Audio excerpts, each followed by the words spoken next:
So, If and I think if we that's very lived in reasonable. a if we lived in a world where Priet Mickelson's philosophies and ideas all came to full fruition, what would jujitsu look like? Um, oh, this is, I don't know how to answer. This is awesome because you asked something new, actually, that usually people don't ask. But I would guide that towards usually what I try to answer and what's not my written mission statement, but I would think beginners would stay longer in jiu-jitsu, first of all, because the main thing is to make those first years fun to go. And my job seems to be that you're aware what's happening to you. And if you know what's happening to you and why this is happening to you, I think it's easier to accept what's happening. Understand? Because if you don't know why they're keeping you or holding you and why they beat you up and there's nothing you can do, I think this is torture. And I think it's really hard to tell people, do it again, enjoy. But if you know why things are happening, if you know why you're getting pinned because you gave underhook away. So now you go like, oh, next time I try better, because you know what happened. So I think we can make, first of all, making people stay in jiu-jitsu longer because they enjoy more because they have to go through this. Yeah. And also I would say differently, I would hope we would see more crazy defensive sequences like scrambles in the fights because Gary Donan, Gron Gracie, one of the craziest ones. And let's say arm bars even that people were like, what the hell, Vinny Magalesh and Fabricio Verdum, the famous one that everybody thought that the arm should break but it didn't. Yeah. So that's what we call reverse hitchhike. And obviously there's some flexibility involved, but we know also we can predict and we can re-engineer why it was that, because this was my study for 2.5 years, the reverse hitchhike. And because I was like, what the hell? Fabrice Verdum, 10-time world champion, whatever it was, couldn't finish an armbar? What? Yeah. You know? And then Gron Gracie, and then was Dan Hardy and GSP fight. There was an armbar. There's more of those. Muhammad Ali and Maragali. There's more stuff. So we would, I think, when the defense would be high, we would see way more crazier exchanges because with leg locks we will see them. You know the crazy leg lock sequences. People just go wild because Yeah, they they're so roll and well. roll. Yeah, but usually what comes to upper body, they're I don't know. I think they're more rare. So to speak. And somehow like no like I think it was ADCC was 2 years ago now. I think yeah. So correct me if I'm right, but people said in last ADCC Worlds there was less leg locks. Yeah, I think there was immensely less leg locks, and still there was arm bars and rear naked chokes. You know, Right. so somehow I will also even say this: somehow upper body defense. I don't know why it's why it's not sexy enough, but also I think it's harder because I'm actually specialized in upper body. I will never say I know everything, but I know already, I think, a lot, not everything. Still, everything continues, the research. But seems to be like armbar escapes and everything. They're more difficult. Leg locks, we're hiding the heels and doing crazy things. And the people are even not even leg locking each other these days that much. But still, arm bars and stuff, and I think, we still see some escapes, but I think those Kimura, Tarika Plata, armbar, whatever, we can make more sense of them because I think leg locks were behind, but now they're caught up with such a awesome level. What we know at the moment, it wasn't 10 years like this.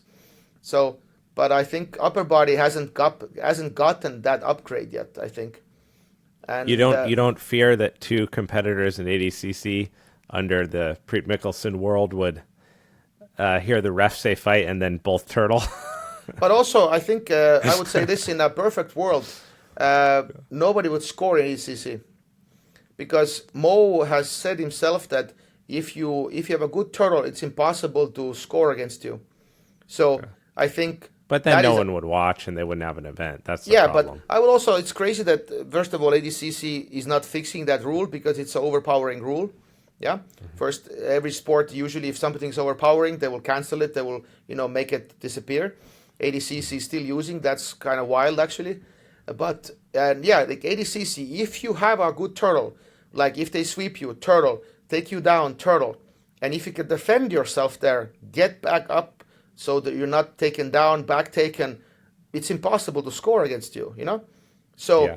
like, then why the hate, In that sense, turtle in ADCC is essential if you want to get 0 points against you, So, and also I would say, in that sense, just to jump to the other one, IBJJF, I don't know actually why turtle is not so IBJJF, I don't know, not friendly, but why we don't see it so much, because turtling in IBJJF avoids 3 points. Because if they pass and if you turtle, they get advantage. And if you get flattened, that's 3 points.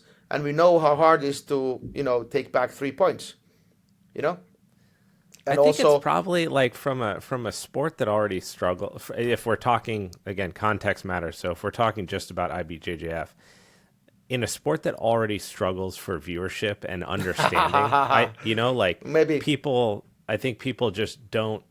If you don't practice jiu-jitsu, if you're not invested in understanding it, even if you are, like watching a gi jiu-jitsu match, there can be exciting moments. I thought Worlds this year was beautiful and there were amazing matches, but a lot of times it's not. And if you have something like people turtling almost as an offense, I think visually it's super confusing for people. They think they're about to watch what they think is jiu-jitsu, and then all of a sudden someone's just on all fours on the ground and they're like,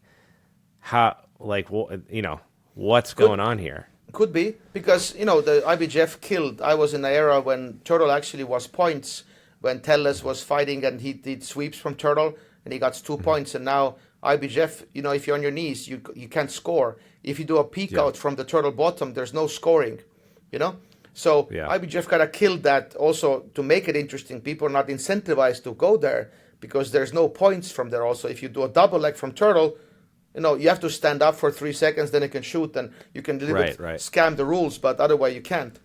And I would say also in that sense, ADCC with all the turtle rules makes it boring, because it's impossible to score, and then it's 0-0, So we need some points, and I think even like somebody taking somebody down and, maybe touching their butt on a mat should be like 1 point, So you did something.